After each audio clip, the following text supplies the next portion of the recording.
welcome to our new episode of our webinar. We do this bi-weekly, and once in a while, we a deal webinar in between. But for most part, we do it every 2 weeks. And these are educational, and we don't really try to promote anything during these webinars. We do have a very exciting guest today, Rashmi.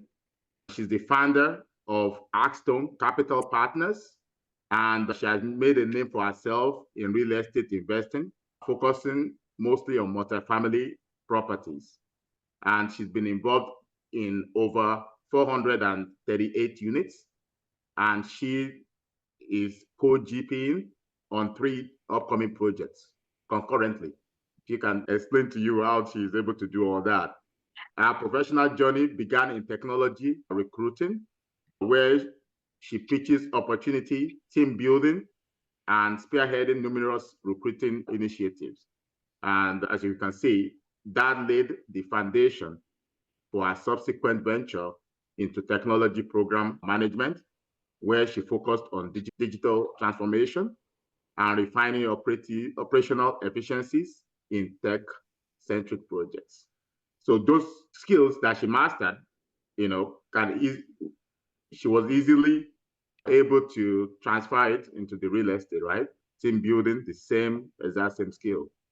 So after years in the corporate sector, Rashmi took a bold step away from traditional employment to carve out a niche in consulting, where she helps companies streamline their operations and implement strategic improvements.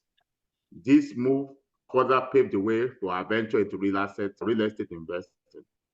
So she's also passionate about community betterment and delivering results to our investors through our leadership at Aarcstone Capital Partners.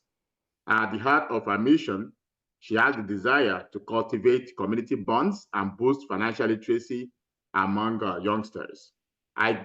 We've been talking a lot, actually, almost every week for the past few months. And I get to know her, and then we actually talking about starting a financial literacy program for kids. So that one got my attention personally, because I'm very passionate about that. I never had the courage to actually take a big step to actually do anything about it. So when I heard that she's trying to do that, I was very happy about it, and I will help any way that I can. So I'm going to let George also talk for a little bit, and then we'll give the mic to Rashmi. All right, thanks, Bayo. So I'm George Ozoude. I'm an orthopedic surgeon based out of Houston, Texas. I have my own private practice, Movement Orthopedic Institute. It's a direct pay private practice that I started 2.5 years ago. Before that, I was employed with the University of Texas for about 7 years. And I started investing in real assets, mostly multifamily syndication, just like Rashmi, and started trying to build my way towards financial freedom and get rid of the golden handcuffs. So Rashmi's topic definitely is going to hit home tonight. And I started investing, like I said, as an LP, invested in over 25 deals since 2016, ranging across multifamily to agriculture to oil and gas, mineral rights, and medical office building, of course. And over the last 2 years, I've become really passionate about getting other physicians into these investments as well, in order for them to have the option, at least, to sit there at the bargaining table and be able to confidently leverage their talents and their skills, be able to either start their own practice or get better terms on their current employed practice. I just love the idea of having that leverage and the option, that optionality. And I really dove into that, and started my own investment company, a syndication company, Time Health Capital. We've gone on to invest in 4 deals, about 900 doors, and about 50 million of assets under management, soon to be 75 million under management. So really excited to really dive into this. I think it's such an important topic for physicians, of course, but for all professionals who are looking for more options. So with that, I'll kick it back over to Bayo. Okay. I'm going to just say just 1 minute about myself. So I'm a pulmonary critical care physician for those just joining us. I just recently also moved away from W2 job this January, actually. And all that was possible because passive income, I guess in my case, is technically semi-passive because I'm also an operator. So I do run the operations, but it's very freeing for me. And I was just talking to Rashmi about how there's so much things you could do. I'm able to hire nurse practitioners now and also free up my time a little bit more. And then went and get even more contracts with rehabs and places. So basically, you could basically expand as much as you like. So I felt like cutting off the parachute was a difficult move, but ultimately it was the best move. And I'm not going to lie that, the real people that are doing it, that are the bold people, are the people that doesn't have anything, right? They don't have any passive income, nothing whatsoever, and they just say, "Let me just go my own way." But I think the safest way to do it is that way, where you build up enough passive income, enough to cover your living expenses at least, and then you start doing whatever what you actually enjoy and what you love to do. So I'm going to give it to Rashmi. Just I know we introduced you. You can talk a little bit about yourself for a few minutes, and then we can get to the questions. Yeah. Again, thank you both. What an impressive background and what you guys have done. And thanks for having me here. This is truly honored to be here sharing sort of my background. And obviously, I know we've talked about just the financial literacy portion of it with kids. And it ties in, I feel like, in my journey as well.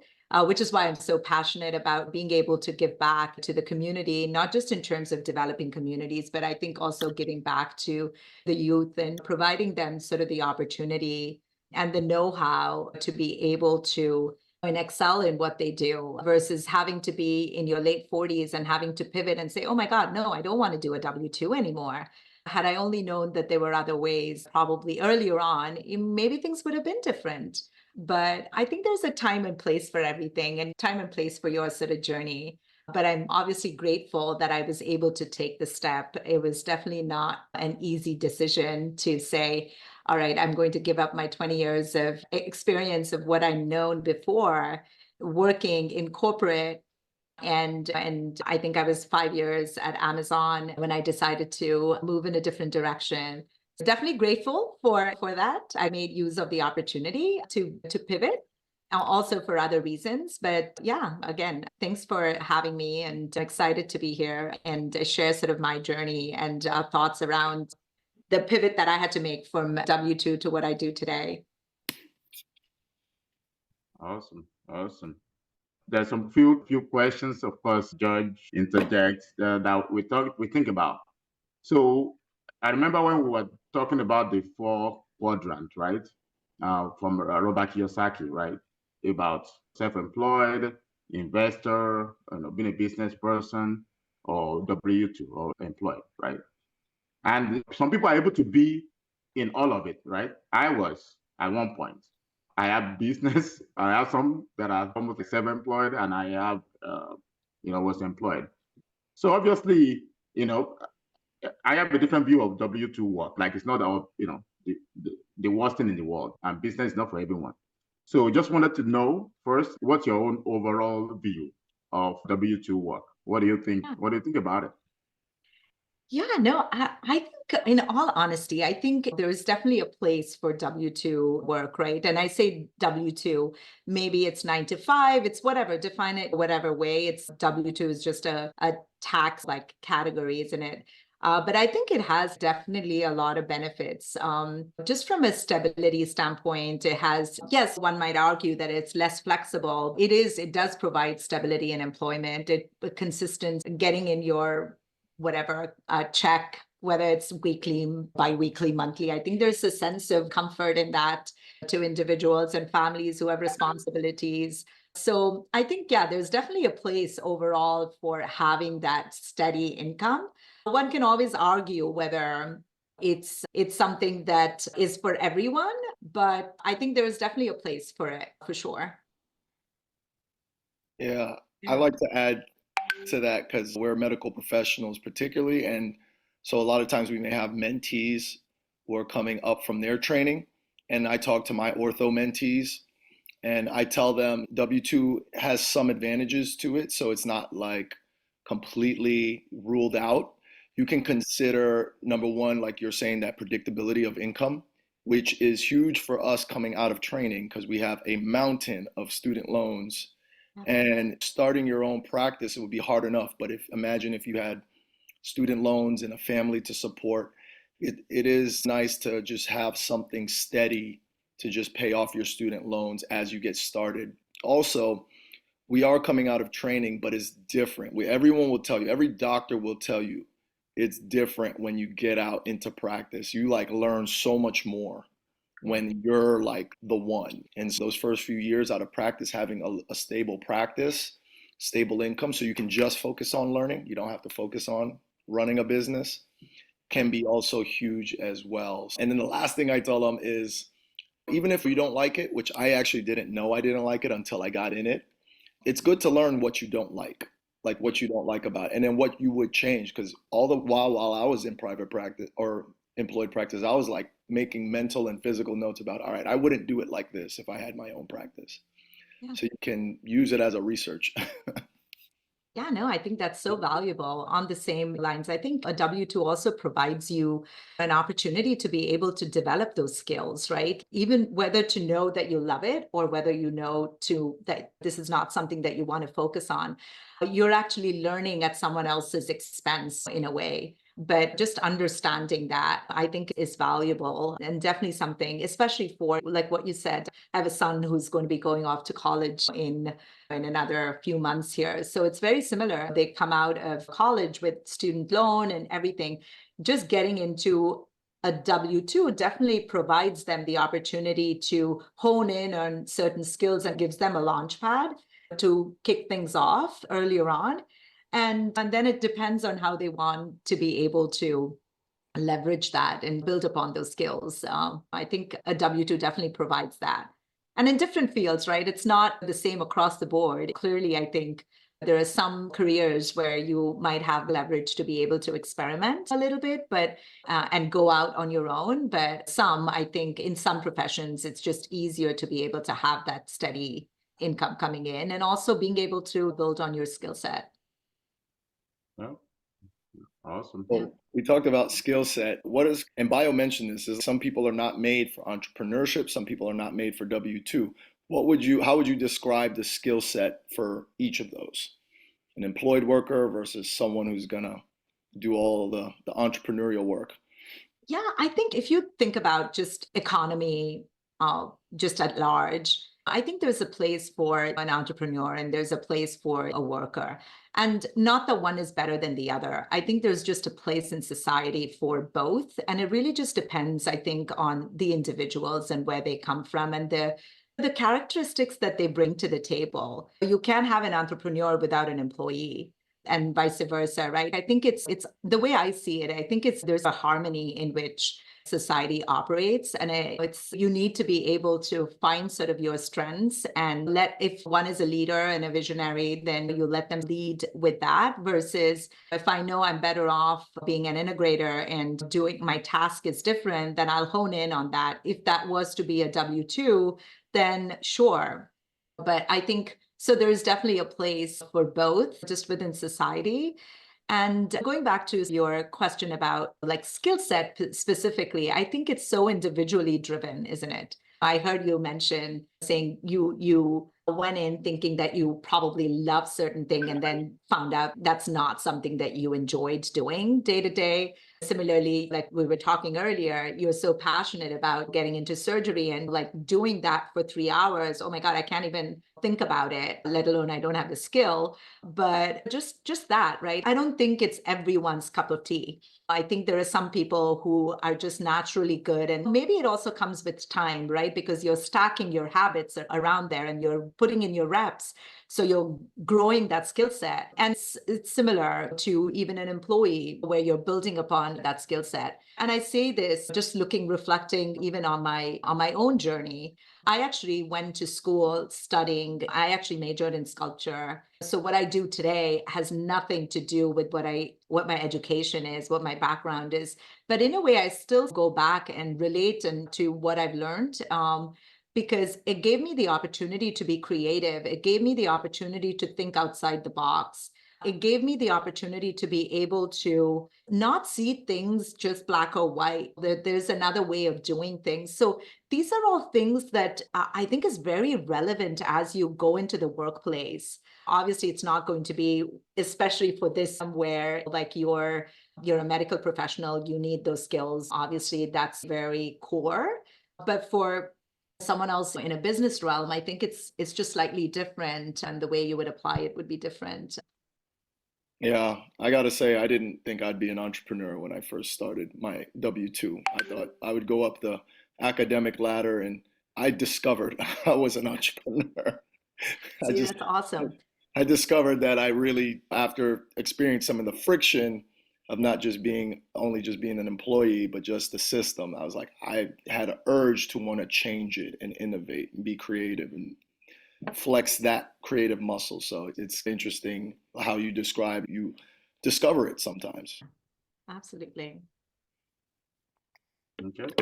Yep. I'm always also wondered as it for example, though before COVID, I've already wanted to went either locum private practice, but somehow COVID hits, and also I developed basically got worried or scared in some way. I would say my transition was slow. So for yours, did you just wake up one day or just plan it and just be like, quit? Or did you do it like slowly? Because you can do that too. You can start doing 3 days, then part-time and slowly. And what do you recommend in general? Like, Yeah. so, And I think it's also very individual, right? I think everyone has to look back and reflect on where they are and what's important to them. So it is very personal, because I think like you have to know why are you leaving a W-2? It's okay to say, hey, you know what, listen, we have substantial income as a family, or I individually have a substantial income, so I don't need to go work. I have enough savings, whatever the case may be. I think everyone has like their own sort of narrative there. And for me, I think you want to look back on what is important to you at any given time, and then be able to let that sort of dictate what you want to do. In my case, to be honest, I actually, in a way, did cut the umbilical cord off from the W-2 in a way. But when I think back, I think it was work in progress. I knew I was heading in that direction, so I went from a leadership role where I was managing a team to then pivoting and doing an, individual role, thinking that I'll have a little bit more time and a freedom of time, but it was not quite the same. That's when I decided that no, maybe it is for me to actually go in and have like more time. And fortunately, I do have a husband who's working and was supportive, and I was able to make that pivot. But perhaps not everyone is in that same position. So you have to look at it individually. But I think once why you're doing that, you will be able to say, all right, maybe I won't go spend extra money on something that I might not need, and hone in on what you absolutely need, and then go the entrepreneurial route. It really, I think, just depends on individuals. And honestly, I don't really have a clear thought saying one would have to choose way or that. I think it is really what your individual journey sort of dictates. So I would urge people to go back and reflect on why they're doing what they're doing, and see whether they're able to sustain themselves and sustain their lifestyle. And sometimes I think it does is it okay for us to scale back a little bit? Do we absolutely need to go buy everything that's out there? And so on. So I think those are some decisions that one would have to make individually, and then say, yes, let's see if we can do that. But I always believe a crawl, walk, run, even when I'm implementing projects, like slowly pace yourself. So I think that might be a good strategy to ease yourself off slowly versus just saying, okay, one fine day you wake up and you're like, okay, I am done. I'm not doing this anymore without having a clear plan for how you're going to move through the next day, if that makes sense. Yeah, I to piggyback off of that, I have a question about just like granular. What strategies or tactics even could you use if you do have a 9 to 5, or maybe even longer, a 8 to 6? You're working doubles. Your time is just consumed. Valuable, right? Your Yeah. time is just completely consumed. What strategies do you have for someone who wants to gradually increase their passive income streams or increase their side hustle, even though their work, their W-2 is commanding their time and their bandwidth, so their energy as well? What are strategies for that? Yeah, I think this was something that I had to go back and implement myself. And I think it's something that's helped me a lot is having one 12-week plan and really breaking down and being very deliberate about what you're doing and focus on the one thing. Focus on the one thing that you want to get accomplished, whether it's in that day or within that week, and focus on that and get that done and celebrate that win. Because know that, oh my God, like I did it. And it could be as simple as like you are working on just, I'll go back to just underwriting or something related to real estate, but it can be anything. It can be, hey, I want to have dinner with my kids at least three times a week. That was actually one of my goals because we weren't even doing that because everyone had different schedules and what have you. And the other was, hey, I want to be able to underwrite at least 2 deals in a week. It was things like that. It's outlining what it is that is reasonable that you're able to accomplish and make sure you do it and celebrate that win at the end of the day that you did it. And if you have someone who's a buddy or like your partner or your spouse, whoever, and you create that sort of accountability team, that's also valuable, right? Because now you are not just taking action on it, but you're also holding yourself accountable because someone else is watching or you're working with someone else who's helping you move through next steps. So I think that was another that was super valuable. And in all honesty, I can tell you one of the biggest things that happened to me as part of my journey in multifamily investing is actually where when I got into it, it was really taking action was super important, but it was becoming extremely challenging. So one of the things that I actually ended up doing was almost forcing it upon me and putting it into a time box, meaning that I created a 100 days to 100 doors challenge. And I had other people sign up for this and opt into it. So what ended up happening is we all had other things that we were doing. We were all working outside of just life, right? We all had families, kids, between whether it was fencing or soccer or whatever it was, people had stuff that they were doing. But we committed to meeting every day and we held not each other accountable during that time.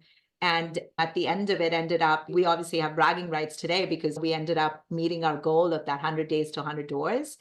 But I think what that gave us was we focused on one thing, or we focused on one thing that we wanted to accomplish. So we had a very clear goal of what we want to do. And we took action every day, even if it was a little bit. Sometimes some days we did a lot. Some days it was very short, but we still did it. And I think that's what ended up, it's almost like habit stacking, right? You end up just stacking that by doing little and little every day.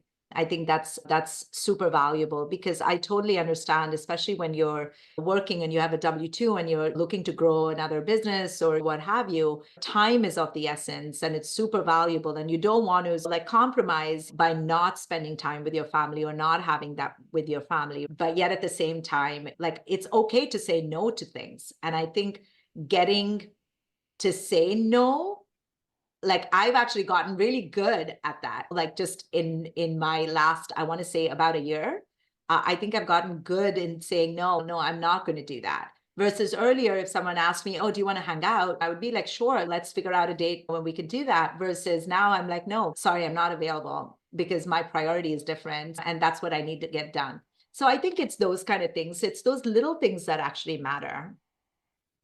Yeah, I would agree. Maybe Bio and I can share what we've done in our W-2s when we were employed. For me, I realized I needed to free up time. I was trying to find pockets of time, even through my workday, to Yeah. just devote something towards my side hustle or my exit. And for me, that was learning. I had to educate and learn about real estate investing. So I needed to find time to do that. So driving to work started becoming my learning education Yeah. time. In between 3-hour cases was my learning time, because the next case might take 45 minutes to start. So the earbuds went in, the podcast on real estate investing went on. And so I really started to find pockets of time throughout my day, started to decrease time spent, like you said, prioritizing away from time, things that were wasting my time. So TV or social media, you start creating time in essence. What about Yeah, you, Bayo? absolutely. Just to add to that, sorry. Oh, for sure. Please add. Yeah, no, I was just saying, just to add to that, I think it was going back to when I say create a plan. I think it's creating a plan, but also be very intentional and deliberate. Put it on your schedule.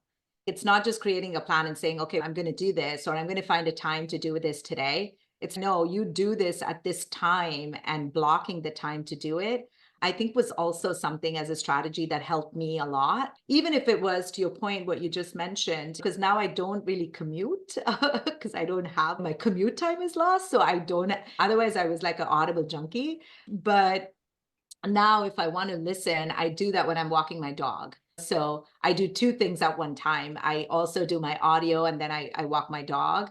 And things like that. Try to incorporate what are other things that you're anyway doing, that is, but it's productive work, right? Like this, you need to pay attention. Like when I'm walking, I can still pay attention to what I'm listening to when I'm walking my dog, but I probably will not do the same when I'm going to the gym. So you just have to figure out where you can take and steal time from what you're doing. And I think if people are deliberate about the time that they're doing. Actually, one of the other exercises that I did before I actually implemented this was I actually made a log of everything that I did, irrespective. Like I didn't judge myself. I didn't, like, there was no judging, nothing. I just, everything that I did, even if it was like I just binged on Netflix, whatever it was, like I just logged that time. Like that awareness actually created so much more to my understanding of, oh, this is where I'm spending so much of my time. So this is what I need to trade and switch. And I think that awareness was also something that was super valuable in my journey as I was changing, moved away from moved away from W-2 to the entrepreneurial world. The other thing is also being able to delegate, which was something that, even though I had done that in my corporate life as a leader and driving a team, it was different when you're an entrepreneur and trying to do this for your own business. So it was, yeah, just being really deliberate about that and outlining what the SOPs are and being able to use like a virtual assistant or delegating the work to someone else and following up with them to make sure that it meets your quality and standard, I think has also worked really well. That's such an interesting point. I look back and I think of my W-2 days, and I almost realize like I could have had a VA during my W-2 days, like someone to help. And you don't think of that because it's like you have an employer. Why do you need an assistant? If we're to have an assistant, your employer would hire one for you. But who's to say that you can't hire your own personal VA, even though you have an employer as a W-2, if you have enough money to support that? And that might free up some money. It actually might save time that you use to go make a return on another investment of your energy or your money, your time. It's interesting that you talked about VA. Go ahead, Yep. bud. In hindsight, yes, the same thing. That's what's happening to me now, right? So after I got like, the first was the two nurse practitioners are coming in, and now they're acting as a scribe, right? And they free me up so much that I was like, let's say you make, many people here probably make close to maybe $400,000, $500,000.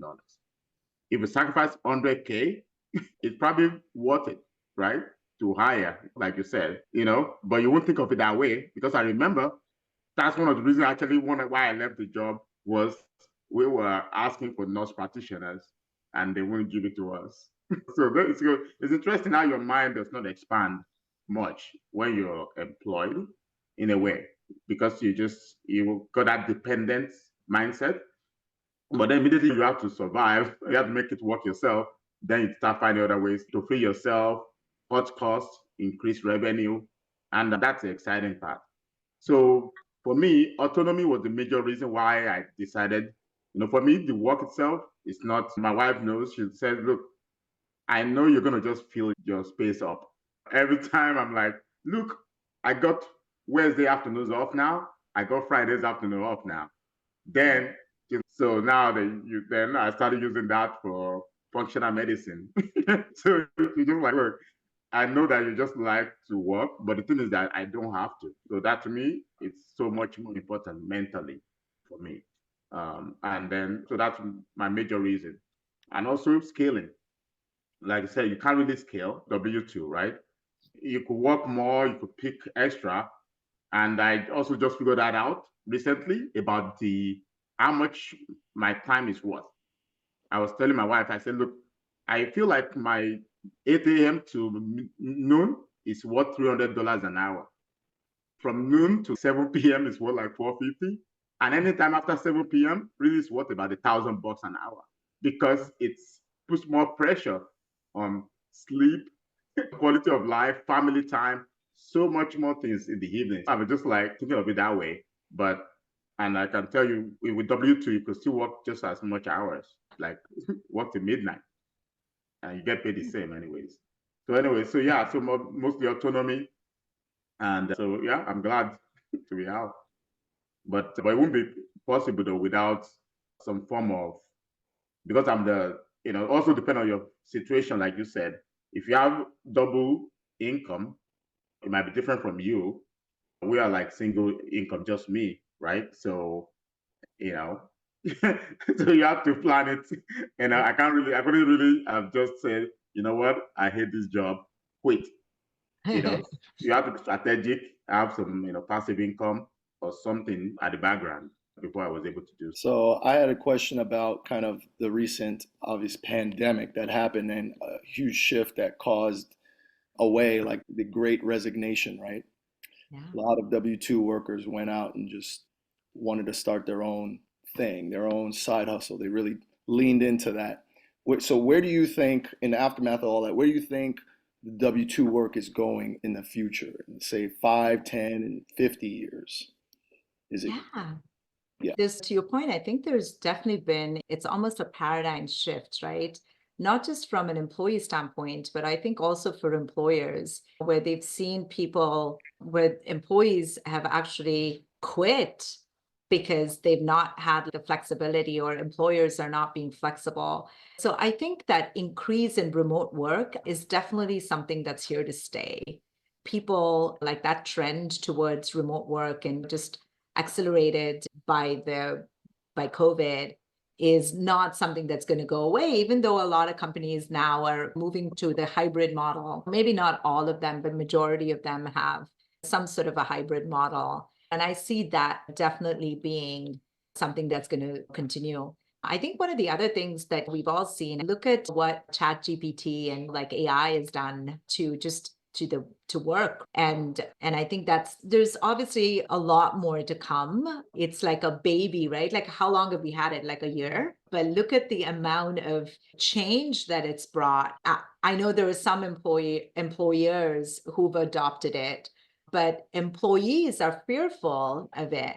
And some who might not even know how to use it, or use it to basically get better at what they're doing, whether it's their job or what have you. So there's definitely going to be like a change there that's going to happen in the next, I want to say, less than 5 years. There's obviously going to be change. There's going to be new jobs that are probably going to emerge just as part of it. Whoever thought there was going to be prompt engineering as like a title, or a prompt engineer as a title 2 years ago? Right? But today it is. And so there are going to be some of those newer jobs and a scope of jobs that are going to be there, that like AI is going to obviously bring. And I think we post COVID, I think one of the other things that has happened is just the trend or the focus on employee well-being, not just from an employer, but also from as an employee. One is thinking about just the harmony that they want to bring in into their lives and emphasizing what that looks like for them as individuals and really driving what that impact is and building awareness for that is something that I've also seen some of like companies incorporate that into their onboarding of employees. I think that's something that's, again, we're here to stay, just mental health being core to that. Other big change that I've seen, which I think is going to continue, is just greater workforce diversity. Again, I think that's something that's we're all going to have to embrace, right? A lot of the companies are talking about, hey, how do we improve sort of diversity? How do we improve equity and inclusion and all of that? But I think that's just going to intensify even more over the coming few years as we're all looking at skills sort of reformation, right? They're all going to almost have to reform and relearn certain skills that we had to get better at. I don't know if you guys use AI or ChatGPT within what you guys do, but I think it forces us as entrepreneurs to actually use that in a way to optimize our time better. We've actually had to acquire that skill, and I feel like I'm constantly trying to get better at understanding what generative AI can do and what is ahead of us. So I think individuals will have to adapt to that as well. And the companies that are going to provide that landscape for their employees to upgrade their skills and take on and build on these are actually going to be the ones that will have sort of that longevity from an employment standpoint for their employees. So W-2 is not going anywhere. It's just going to look different. It's just going to look different. Yeah, for sure. I think it's that stability people are going to still want to a certain extent. It might change, but I don't think like W-2 we're not all going to become entrepreneurs. There is going to be a little bit of a balance. It might tend to be a little bit more different. Like maybe if from a W-2, it might become a gig economy, like where people are just like freelancing and opting into work that they want to pick and they want to get involved in versus not ones that they don't. Those are some changes that we will see. The percentage of W-2 might reduce, but it might not be that it's going to go away. I agree. I think it swings and pendulums depending on what's happening in the socioeconomic landscape. I think it's swinging now towards more entrepreneurial folks, so people, great resignation, people leaving. Yeah. But there could be a time where it swings back to W-2. But hopefully the world's a better place at a certain balance. And hopefully we find the right balance where there's enough creative visionaries going out there making big changes, disrupting like all sectors and for the better. I guess I'm optimistic about it. Yeah, no, absolutely. And I think one can always argue that, hey, what happens if W-2s do go away? We don't have W-2s. Then obviously, what does W-2 actually bring to us? It brings us security. We pay a large amount of what it's taxes, right? It's what employers and employees pay into, whether it's through Social Security, Medicare, whatever. So these are some things that we're opting into as part of the W-2 employee. Now, if that's going to reduce, then obviously there is going to be an impact to what that's going to look like if everyone was to become an entrepreneur and they're not quite paying into that. Are there other sources of income? What's going to happen macro economy wise? How is that going to fall into place? I think those are all things that probably are beyond a little bit of my pay grade, but I think there's definitely going to be changes there, and it can go either way. But I think a large part of like the W-2 piece will be there. It might not be the same percentage of people in that space. I also think it varies by generation, right? The baby boomers, they held it down. W-2, Yeah. they're proud of. I know my dad is be like, I worked for this bank for 30 years. Yeah. And he's proud of it. And for me, in my mind, I was like, man, you probably could have made more if you move. But for him, that was important, the stability. And so I think our generation, I think we felt like we were behind I wanted to basically skip forward a little bit. And that, I feel like that's one of the reasons why we have so much high percentage of entrepreneurship. I'm not sure if it's of all generations, but it's high up there. And then maybe next generation is going to just chill again, relax. So you're talking about taxes. It came to my mind again. So what are the tax advantages that you've seen as an entrepreneur now versus W-2? Yeah. Oh my God. Huge, right? In all honesty, I think that was one of the biggest takeaways for me was one, we were two-income household. When you're in that bracket and you're paying taxes with nothing to offset it as W-2 employees, you're essentially just paying those taxes. There's no write-off, there's nothing you could do and leverage any sort of deductions versus as an employee, as an employer, or even as an entrepreneur, there are some advantages. And more so because the space that I'm in multifamily, I think there's just those tax advantages are significant, right? Whether you're claiming bonus depreciation or on the cost side, there are opportunities there just from a real estate standpoint that's there. But even if you're not in the real estate space, I think just as an entrepreneur, you're able to use a lot of other opportunities to be able to take those deductions and not pay the huge amount of taxes that otherwise you would just as a W-2 employee. Yeah. Guys, have you seen that in your journey? Yeah. Yeah, absolutely.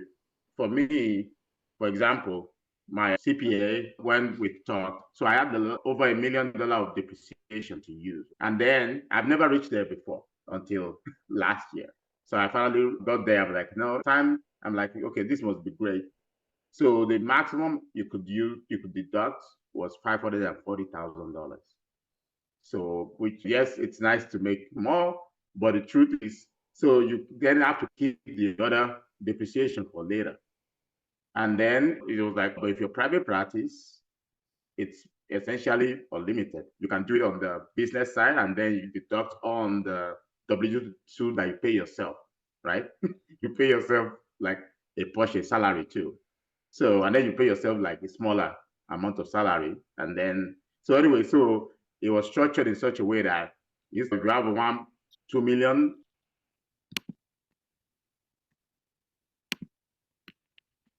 Ray, I think you went on mute.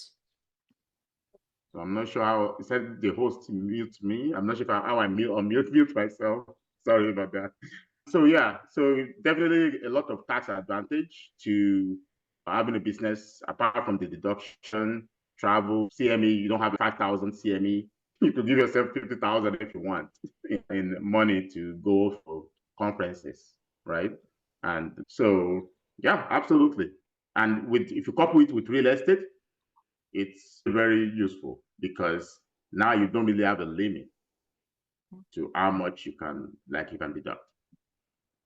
So Yeah, I also think that was one of the big things I thought about as I transitioned was thinking about how much gets taken away from me as a W-2 versus if I start my own practice, yeah, I might make a little less, especially in the beginning, but how much am I going to save like in taxes? And does it actually become ahead? Do I actually become ahead if I've become really good at taking deductions and using a very good tax strategist and a tax planner, combining that with passive income? So it really starts to become real. Wait a minute, I don't just have to rely on this W-2. I can step out, and even if it's slow to start, I actually still might be ahead because I can do a lot more with my taxes as either a 1099 or a solo, your C Corp, S Corp, all these different entities and tax strategies, tax vehicles. You can get way more creative, and it opens up the door a little bit more for me. Even while I was with my W-2, it became more tangible, you know. yep. And who doesn't Anybody have want to save, questions? right? We all want to be able to have whatever we put in. It's money that you definitely want to be able to pay what's due for sure.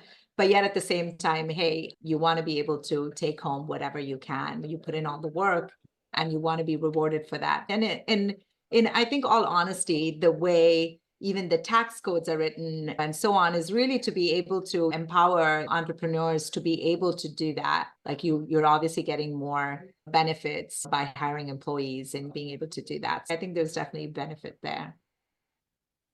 Yeah. If I just noticed that the guests, we don't have questions. So if you have any questions, you can actually come off mute and ask question. So we can use Maybe the the next wall. slide. The wall has a question. Okay. No, it's a joke. Oh, There's, yeah, sometimes. there's like 10 DeWalls on the call. Okay. In the meantime, while people are looking for that, can you tell us a little bit what your next project is? Or actually, you have 3 projects coming on. So let us know. You're like a beast. You have 3. She has 3 deals ongoing at the same Yeah. time. Impressive. So Yeah, tell us no, about it, and also Sure. how can people find you? Yeah, no, absolutely. So really what I'm working on right now is I am on a deal as a co-GP that I'm raising capital on. We're going to close end of this month. And the other one is the one that we actually, as part of the 100 Days to 100 Dose Challenge, is the 2 projects that we are currently doing due diligence on. And the one is we're going to close again in another 30 days. Yeah, just in the thick of things between due diligence and getting through the raise on those really fun projects. They're unfortunately right now B, so I can't really share a whole lot of information, but very excited for the opportunity on both of those. And then the subsequent one is also the one that I'm raising for, which is part of that 100 days. So they're in 2 different locations, but happy to share. If people are interested and want to know more, I can share with them some of the other projects that are there in the works. Maybe not this one particularly. I'll share my information. I'll post it in the link. I'm on Instagram and Facebook, LinkedIn, and I can post that information. Let me find it.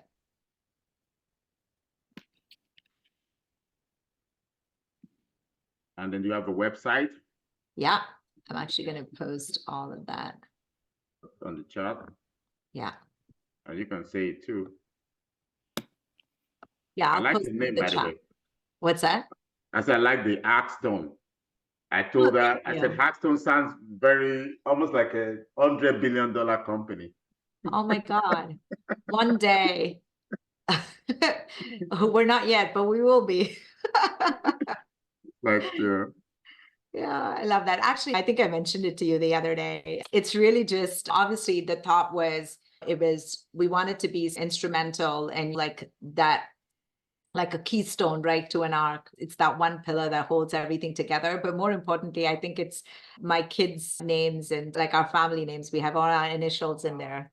So I think it has more meaning that way. it came together nicely. Anybody have any questions? Someone asked about how to get involved. Yeah, so you can schedule. Yeah, I actually posted in the chat. If you want to connect with me, you can, book a call. I also posted my LinkedIn, so feel free to send me a message. So yeah, Happy you to can schedule a connect. call. Yeah, and then yeah. So if anybody don't have any questions, and then any more questions, George? Oh, hold on. There's one question. So we do this. How do individuals invest in your group multifamily projects? Yeah. How do we get depreciation passed on? And what is your fees you take? I mean, this is a little bit more beyond this. You probably should set up an appointment with her to talk. However, you can just talk about the first 2. Maybe, yeah. Yeah. So typically, just like in any multifamily deal, when you syndicate, individuals get to invest in those projects. This particular one that I'm currently working on is a 506B, but I'm happy to share details of upcoming projects that are there. And we usually have a minimum investment of 50,000. But yeah, that's really how you can get started. In all honesty, like when I first started in real estate investing, I actually ended up starting when I transitioned, I actually converted my IRA into a self-directed IRA. That was actually one of the first projects that I invested in when I learned about this like a few years ago, before I, started to get in more as on the GP side of things, so being a little bit more active. But that's actually one, great way to get involved, is to be able to go in and invest as an LP and learn about the LP side of things and learn a little bit more about what goes on into the project. And the depreciation part of it is also another reason why I actually got started and I invested in deals, is just like between the bonus depreciation, and if there are opportunities where they do the cost seg, then that's something that you're able to leverage as well. Again, this would be very specific to those individuals. I'm no tax strategist. You definitely want to get a tax strategist and discuss that specifically in your case, in terms of how much is going to be relevant to you. I think it's very individual to not just your income, but also whether like you're active, passive, and how it gets applied. But that's essentially how the depreciation gets passed down. You'll get a K1 at the essentially yearly, where you'll have the breakdown of it. I hope that was helpful, Bhavin. I see a question above, actually. I have a question. Yeah, go for it. Thank you so much for this session. It's been very informative. The question I have for you is for those that invest as limited partners. And most of the people that I know that I'm aware of are usually W-2 employees. And obviously, they fall into the categories of not being able to utilize their losses because of the passive loss rules and all of that stuff. So my question to you is, when you began your investments, how were you able to navigate the limitations posed by the passive loss limitation, where you could do losses from your syndication deals? Did you have other passive income to offset your losses, or how were you able to navigate that limitation?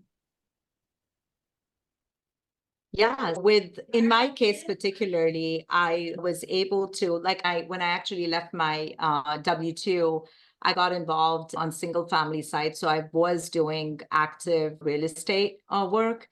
So I was able to leverage that to get some of my depreciation. Again, that is not something that's applicable to everyone, right? Because you might have a W-2 and not really doing real estate specifically to claim some of those deductions. And that's why I was saying, I think you want to speak to your CPA so they can better guide you to what is more appropriate to you and how you're able to take some of those tax deductions.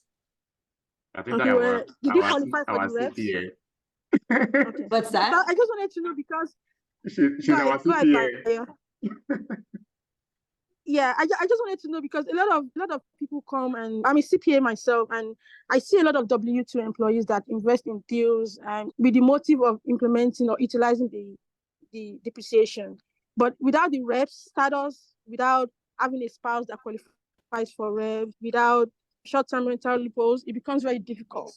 Yeah. And so it's a very difficult conversation to have with them when you see this huge tax bill and they have suspended losses that they cannot utilize. And it makes us feel bad some way because you're explaining to them that unfortunately you cannot use this loss, but they usually come back and say, oh, but I've seen people utilize these losses. Can you explain to me why I cannot utilize these losses? But it's very good that we're having this conversation, at least so people are aware that there are some rules that have to be followed to be able to really take advantage of some of these strategies as well. Thank you. Yeah, that's obviously so powerful. And in all honesty, when I got into short-term rental, I didn't know that there was such a huge tax advantage that I had until when I went to my CPA and they were like, oh, you're doing this. Okay, these are some of the things that you're able to leverage. At the time, obviously, I could have done cost seg, but I didn't. But there are definitely certain things that you can leverage to take those deductions. But yeah, no, really good question. I was definitely one of those LPs who didn't understand the difference. And I thought I was going to get all these tax breaks and then found out it doesn't apply to W-2. But what I did find is that the passive losses counted against my medical office building investment income that I was getting from that. Surgeons, particularly, I can speak to that group. If you have, most surgeons do invest in a surgery center. So you can use your multifamily passive losses against the income that you make on the surgery center, because that's passive as well. And when I found that out, it was a little bit better. It was like, okay, I never had to pay taxes on any of the income I made from the surgery center. And hopefully other doctors can invest in different types of medical office building passively. You invest in just the entity. Even though you may be having your practice there, you're still investing in the entity as like its own investment. And that is considered passive. So that's, Taiwo maybe can speak to that, but that was a nice surprise, a nice little consolation prize. Not getting my W-2 tax breaks. Yeah. I often tell investors also, even though you have the loss and you can't use it now, it's not gone. And for example, when I started investing, right before, my wife is a nurse, but eventually she decided after doing the analysis, like, just stay home, okay? And let's just do this reps, because there's no way I'm going to become reps based on the income and, how much hours I spend at work. But in the beginning, so I was investing, but after a while, you're going to get into a situation that after the third year, some deals are exited, right? I understand that, yes, you have a few years that you can't use it, but as those deals are exiting and the capital event happens, then I'm getting to a new deal. So it just becomes like a snowball now, in which, as I'm getting this depreciation, I'm exiting another deal, and that 100K came up, then I use this one against it. So it was just now build up momentum of like tax savings. So even though you may not get it now, just continue to invest every year. After a while, it will start to basically supplement each other, in that way. And also, the one that you actually invested in, let's say you double your money, eventually you're going to exit, right? That deal also. So, yeah, you can use it against it also. So I just feel like, yes, you don't use it against the W-2 because we feel like, oh, we have to, but you can also use it against other, like you said, like George said, and also personal properties too. That happened with me. I was buying some other properties, and then I will use the syndication against. So you can do that, yeah. Yeah. So you wanted to add something? I know, I think she's applauding your strategy. Thank you. Okay, we're going to respect everyone's time. I know this went over. Very enjoyable, Rashmi. You got a lot of audience, and also people stayed even after. So yeah, I see someone said I can attest to the snowballing effect of what happens when deals comes to fruition. So yeah, it's been our investor, Emmanuel, for a while, many years. So he's been seeing some exit now. Very happy. Okay, anything else to add? And then we'll go conclude. Thank you so much, Rashmi. We appreciate it. Thank you guys. This was great. Have a great audience here and just so good. Thank you for having me. This was awesome. Okay, thank you very much. Thank you everyone for coming.